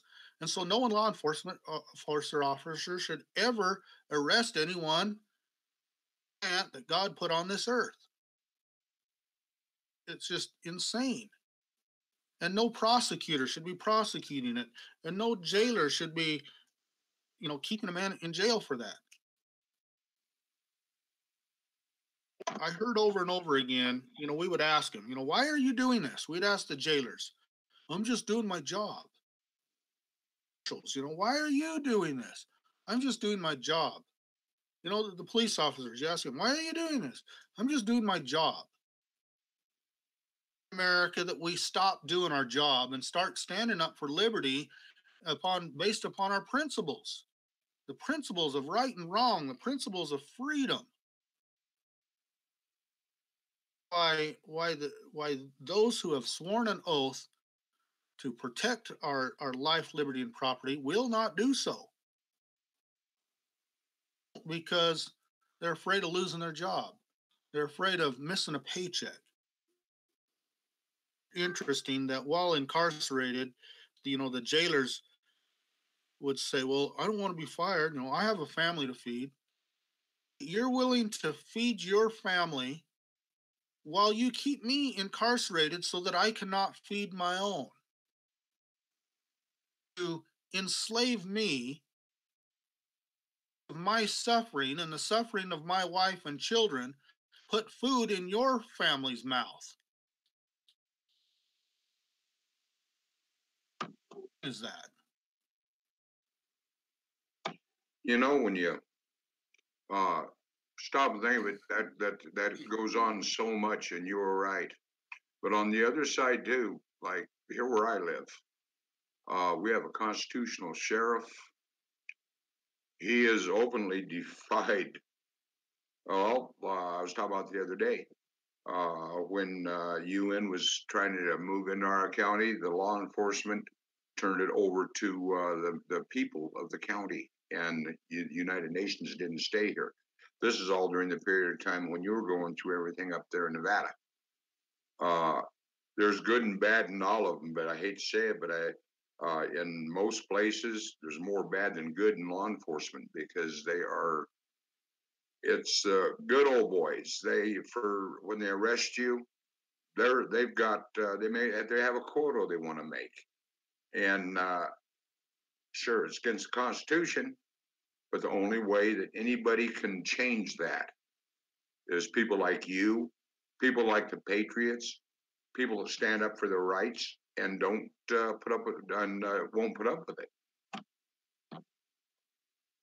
Well, you know, that's exactly what's been taking place with us. And that's the only reason that I guess we're considered famous. People, you know, ranchers out here in the desert of, you know, of Nevada. I mean, we're not special. You know, the only thing is we just said, no, we're not going to put up with this anymore. You know, most everybody else don't want to incur the pain and the suffering that might come if they don't succumb to government pressure. father just said, no, I'm not going to relinquish my rights, and I'll do whatever it takes to maintain them. And of course, hey, we have suffered because of that. But that's what it takes. That's what Rosa Parks did. She just said, no, I have just as much right to be here. Human being, I paid my fare on the bus. I'm going to ride home, and I can sit where I want to sit because I'm a free woman. And yet she had to suffer because of it. But her suffering did cause change. Freedom were brought to men because of her bravery and what she did. Taking place here and now today. And well, what you did, Ryan, is what happened out in Nevada at the Bundy Ranch. You are heroes because you woke America up. You made what you and your family did got the attention of the United States, of every patriot in the United States. And out of what happened there, America's set back and took a good look at everything that's going on, and they don't like what they're seeing. Now it started a movement. We got another movement and a situation that's going on, which we got to cover here, down in Texas right now, on the Texas-Louisiana state line, Caddo Lake. They're doing the exact same thing there as they tried to do to you folks. We got a situation in Texas right now that we've got to bring to the attention of everybody because this is really serious. Has anybody else got any questions for Ryan? Yeah. Okay. Tennessee Rose, go ahead. Let's make it short because we've got 15 minutes left for our broadcast. So let's make it short, but let's do what we can, okay? Okay, this will be short. Ryan, thank you for being here. I've been following you since day one. I wish I'd asked this when you were on the subject of the Hammonds, but since Johnny brought it up about what is still going on with BLM land grabs, we've talked about the past. You made your stand, and you've done an excellent job. You'll go down in history as standing up, but it's still going on. And do you have any resolution as to how we can stop the BLM land grabs? And in your personal opinion, as far as the Hammonds or your ranch, or was it the water rights or was it uranium? Because that has been the debate all along. Right. Well, to answer your question, I'll answer your second question first. I don't know the exact reason why they're trying to take the land and us off, on our rights. Whether it be they're trying to grab the water or uranium or gold or minerals or solar or whatever. I don't know the exact reason. I do know that the federal government just simply wants control. All wealth derives from the land. Everything we have comes from the land. The food we eat, the clothes we wear, everything from the computer we're speaking on right now, all of those minerals and goodness, everything comes from the land. Wealth is not money, it's not dollar bills. Wealth is the land and the resources. That's true wealth. And so the government realizes this and they want complete control.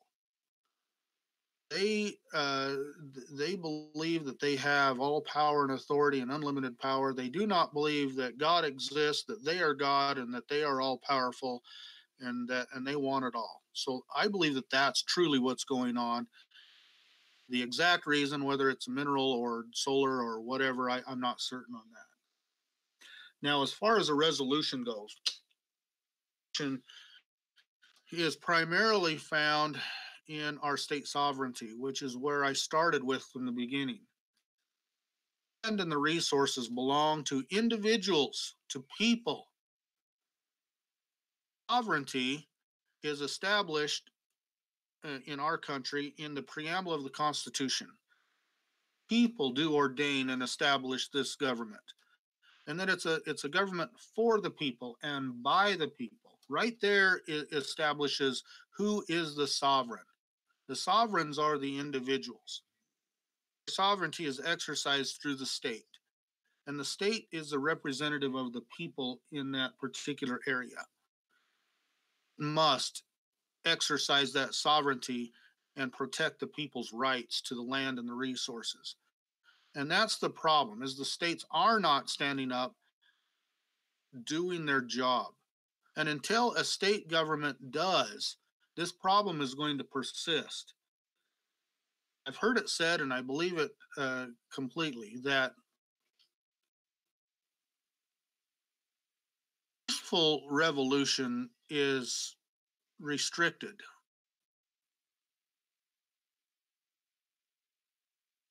One.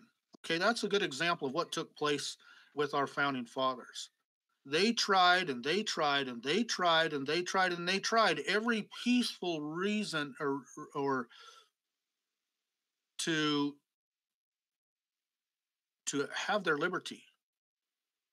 Early at the beginning, trying to part from the British government.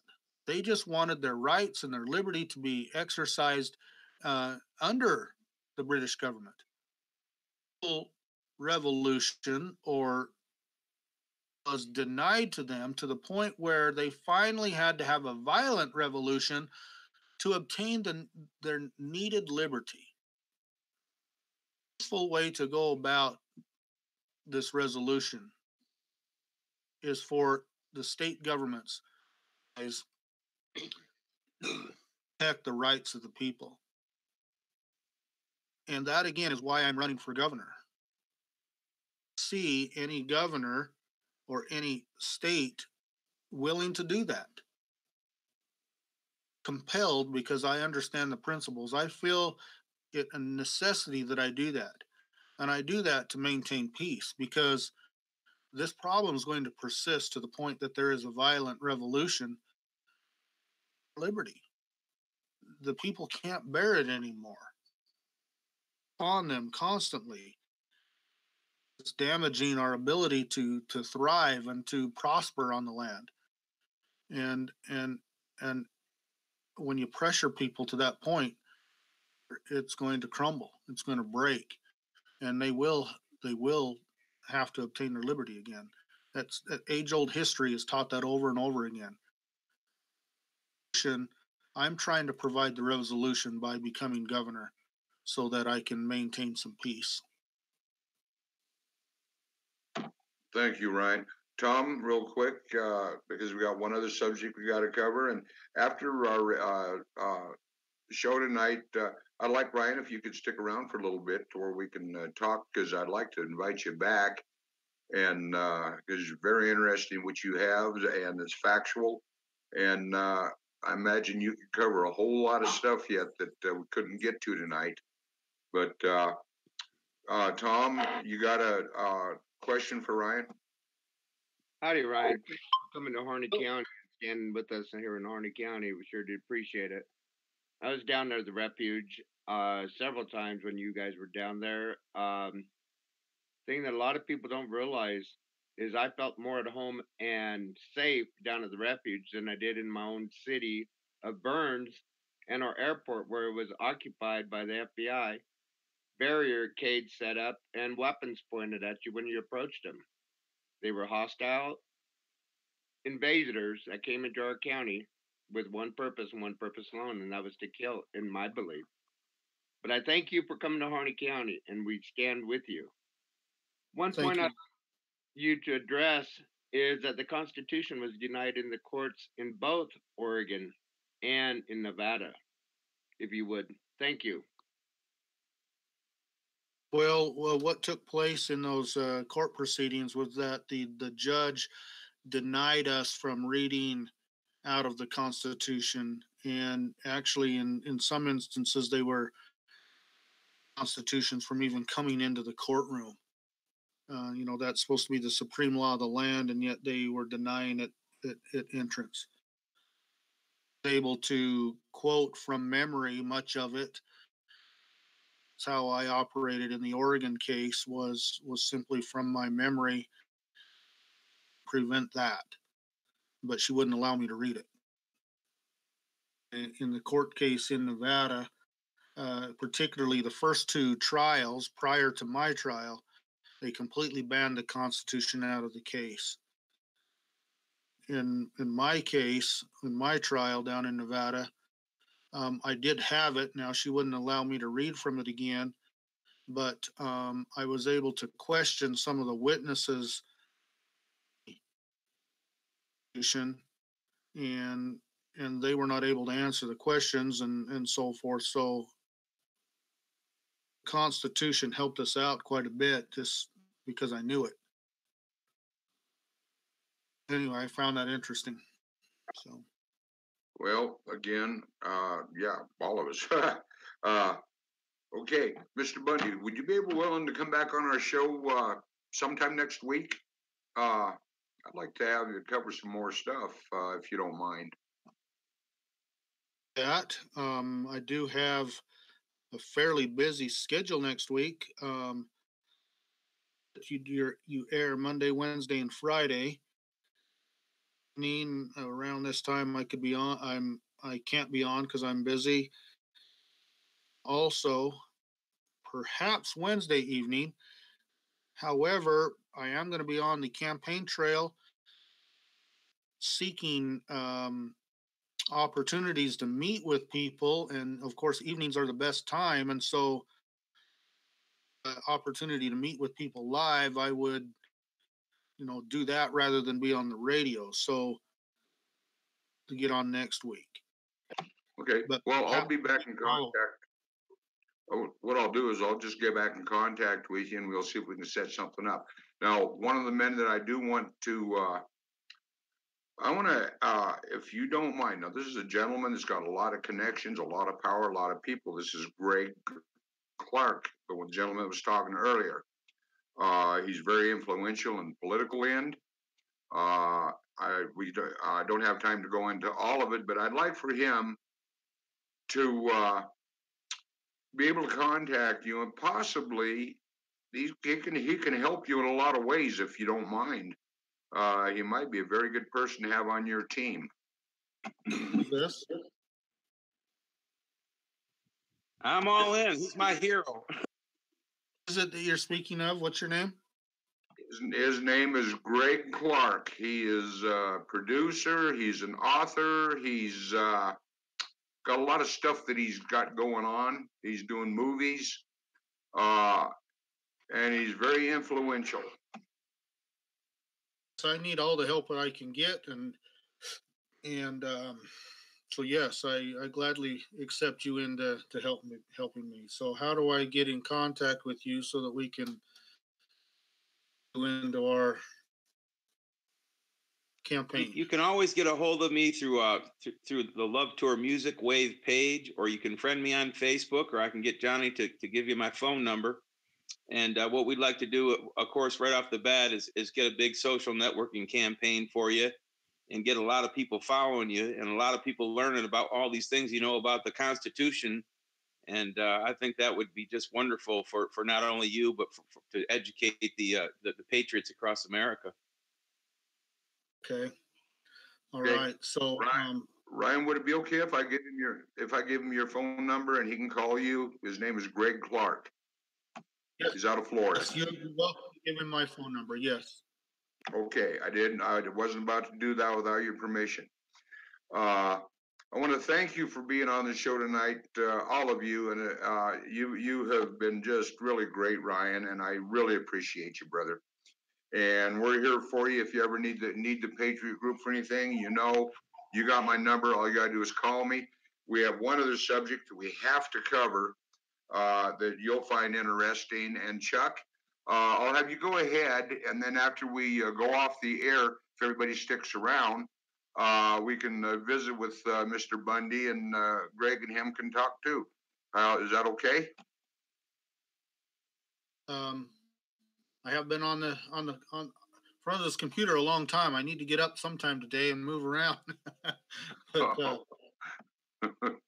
yeah, I can talk a little bit longer. But again, I just want to remind people to, if you're able, please send some funds. I need them to make a successful campaign. I am, of course, running. My opponents are receiving millions of dollars in donations, and I am not.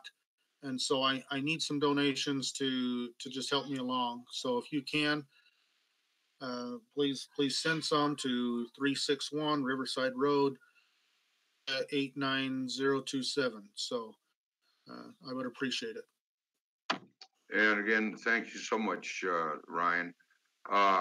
Chuck, do you want to cover this situation in Texas? Make everybody aware of what's going on there, because this can be really sticky and it could be really dangerous. All right, sir. We'll see what we can do. I've got a couple things to read. What's going on is apparently in Austin, Texas, coming up on the August.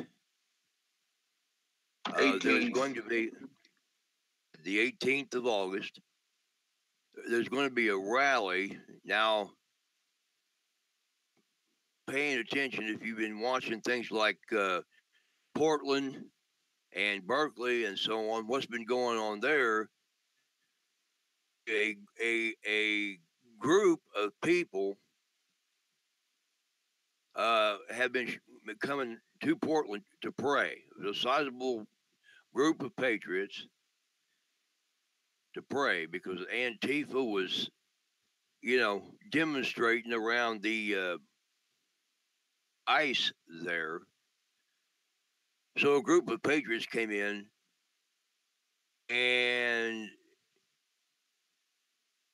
but among those people that were there to pray were some former military people, some patriots. Antifa tried to attack the group, and just put it this way, they wound up getting their hind ends handed to them to some extent. But people that was there simply to pray over the country, to pray against, to pray against the evil being perpetrated by people like George Soros and the Clintons and so on, and to pray for the country. Evil that is Antifa. And of course, Antifa attacked them. The Patriots didn't attack. Hold on. Alan, I cannot talk. I'm on the air. Okay. So Antifa is the ones that are attacking the Patriots, not the other way around. But they have put this thing out. And I'm personally not going to like it because it's nothing but a pack of lies. Antifa sees themselves. You have to understand that the far left in this country sees themselves as the good guys. And they see those of us that are patriots, that are standing up for our rights, standing up for our country, trying to save this country. For Nazis. Okay? So here's how it reads. It says a call for mobilization against a collection of far-right and alt-right groups rallying in Austin, Texas. Now, basically, once again, as I said, this is a group of people that are going down there that are going to, and they are there for the purpose of praying for against the riots and the unrest and what these people are doing. They're not alt-right, and they're not Nazis, or none of that. After a year filled with defeats and infighting, we haven't been defeated at all. Groups in the U.S. are planning a series of rallies in August to try to resurrect their floundering movement. Well, our movement's never floundered. Large rallies are being planned in Portland and Berkeley. We've already seen those. Charlottesville and Washington, D.C. of August, featuring the most violent sections of the alt-right, neo-Nazis, and patriot militia movement, and the alt-right. Now, that's all total nonsense. There are no neo-Nazis, okay? All right. August the 18th, they are planning a so-called march against far left violence. It's not so-called, that's exactly what it is, because it's the far left, it's Antifa, Black Lives Matter, etc., that are violent, that are hurting people. Part of a day of similar protests planned across the country. All these events are an attempt by, here we go again, far rights and fascist groups. I'm going to prove to you in a minute that they're the fascists, not us, groups, to reconsolidate their movement. Some of the momentum they've lost in the past year, we haven't lost a thing. It is imperative that we send them home disappointed and demoralized. Massive counter protests are being organized across the country using tags All Out August, Anti-Fascist August. Austin, too, is taking up the call, All Out Austin, Texas, against racist terror. These people are not racist. Antifa might be, but we're not. The far right rally is being planned for 3 p.m. on August the 18th, originally planned for City Hall. The specific location has been taken down. And wherever they decide to go, follow this Facebook event. There's a link to a Facebook thing for updates and see suggestions below to start planning now. All of these far alt-right rallies are intentionally clustered around August the 12th, the anniversary of the Unite the Right protest in Charlottesville last year, where they brutally attacked students, clergy, and community members and murdered Heather Heyer. Not. Rather than protesting an imaginary threat of far left violence, it's not imaginary. We've seen it on our television sets. Their obvious intent is to celebrate their own violence and racist terror while still posturing as victims. Already, fascists from across Texas, if you're a patriot, you're a fascist, have shown interest in the August 18 event in Austin, including neo-Nazi groups, not like Patriot Front and White Lives Matter, but Black Lives Matter is not a hate group. A domestic terrorist group, but they're not, okay?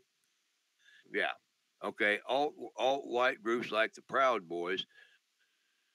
Boys were the prayer group that went to Portland to pray. Alt-white groups, somehow they're racist or whatever because they went there to pray. And other individuals who travel the country to participate in racist violence in places like Charlottesville and Portland. They think Texas is their territory. We intend to prove them wrong. Nothing.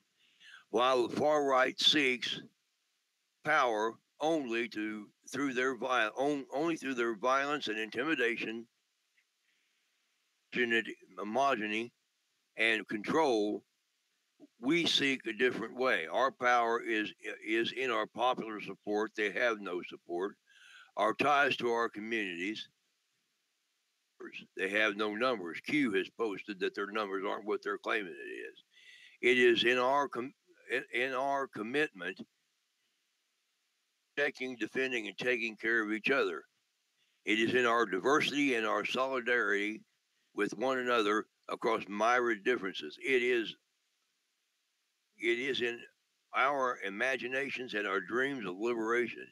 And it is in our absolute determination to say no to fascists when they want to rally in our city. posture or walk blindly into it, but we are here to but we are not here to twiddle our thumbs while they terrorize our communities either. When the far right thinks they have the upper hand, old and dangerous, wrong. But when they are grossly outnumbered and shouted down, they go home sad and demoralized. Again, wrong.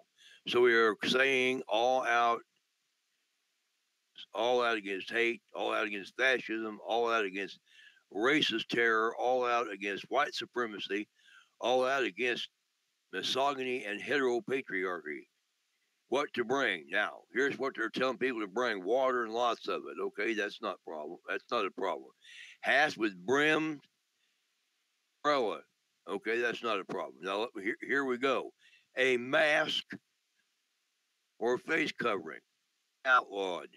That's against the law, but they're going to break the law. Oh, but they're good people. Okay, comfy shoes and clothing, snacks, noisemakers. Okay, and banners. All right, as you can. Okay, instant cold packs. Okay, this, folks, and anything else to convey your message and help you stay safe and healthy.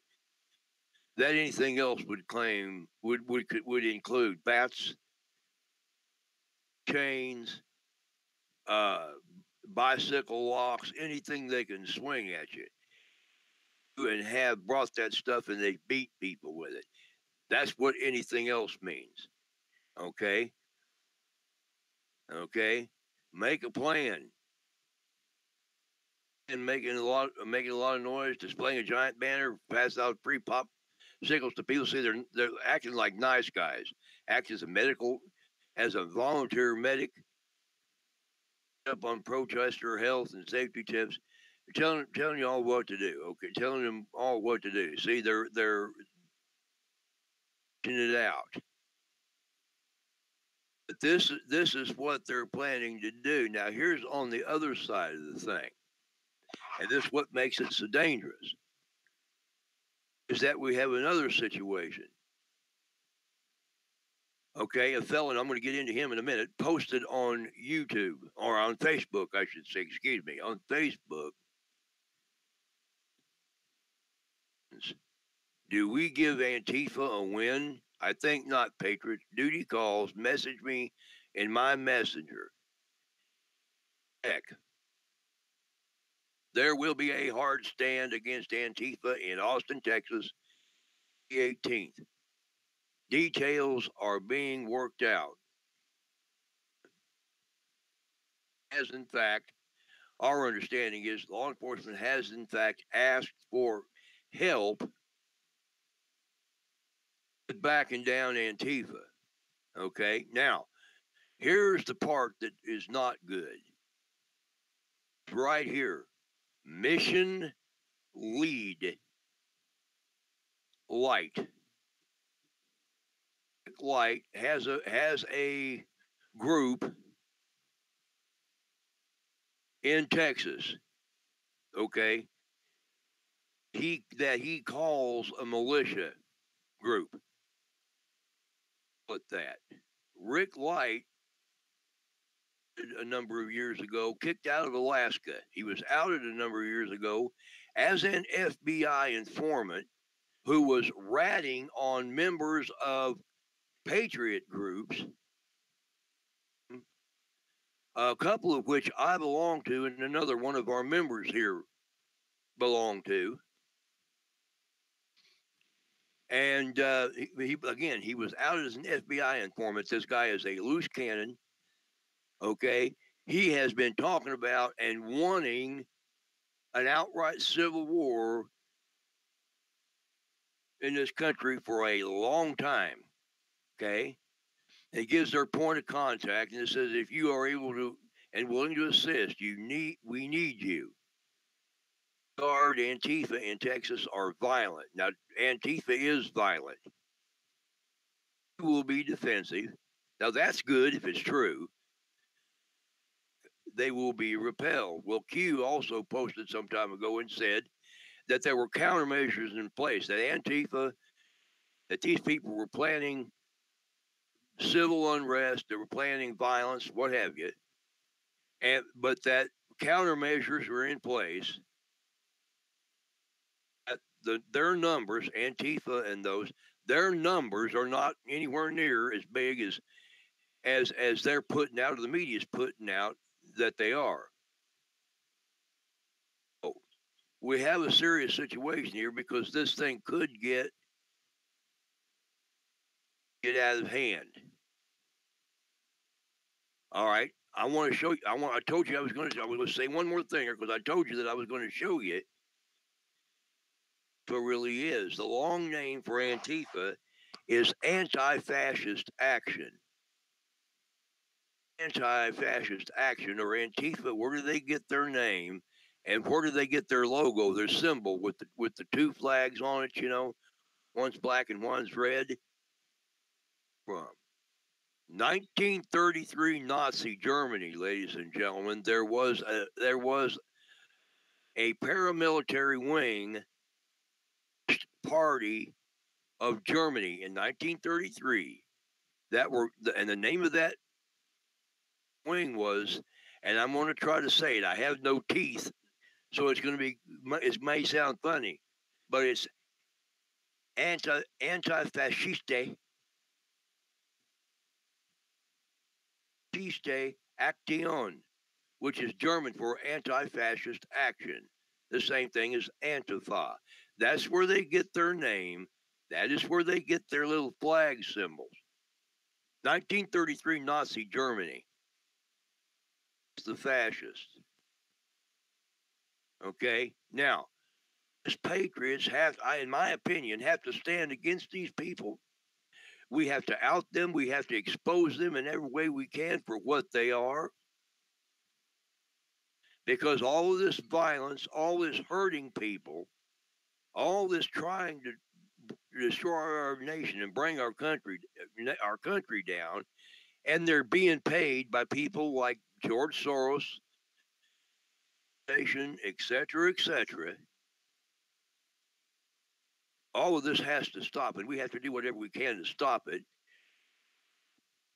triggering an all-out war. And this is why we're speaking to this, why we're exposing this tonight. And that is basically all I have to share with you on it at the moment. And I'm going to turn it back over to Johnny, and he can add whatever he wants to add. Johnny? Yeah, thank you, Chuck. Okay, folks. I do not recommend that patriot groups go there. I believe that this gentleman down there has enough men. It's up to you if you want to go. Think it out. Use common sense. Be very careful if you go. Like I said, law enforcement has asked for the help of the patriot groups. So those of you that want to go, I'm not going to stop you or try to stop you. But what I am going to say is this: use common sense, think it out, and make sure that you've got somebody that's got your six. And with that, I'm going to close the show out. I'm going to let Chuck close with prayer like always. I want to thank our guest, Ryan Bundy, again, the staff that is here, and let's pray to God that there's a way to divert any kind of violence on the 18th or any place else. Chuck, go ahead and you can close out our show with your prayer as always. Lord Jesus, we come before you right now. And we thank you, Lord, for this opportunity that we've had program. We thank you, Lord, for the opportunity that we have to do this great work that we are involved in right now. Most of all, Lord, we want to thank you for our special guest, Ryan Bundy. We want to thank you for the Bundys, for the Hammonds, Lavoy, Finicum, for the stand that these people have been willing to take on behalf of the United States of America, on behalf of the Constitution of the United States of America, and on the behalf of freedom and on behalf of the American people. We thank you, Lord, for bringing them to us that we might have them on our show. that we might get the word out about what they're doing, that we might be able to get the word out about Ryan's campaign. We pray you, Lord, to move in that situation so that he will have all the campaign funds that he needs and more so that he can win that race in Nevada.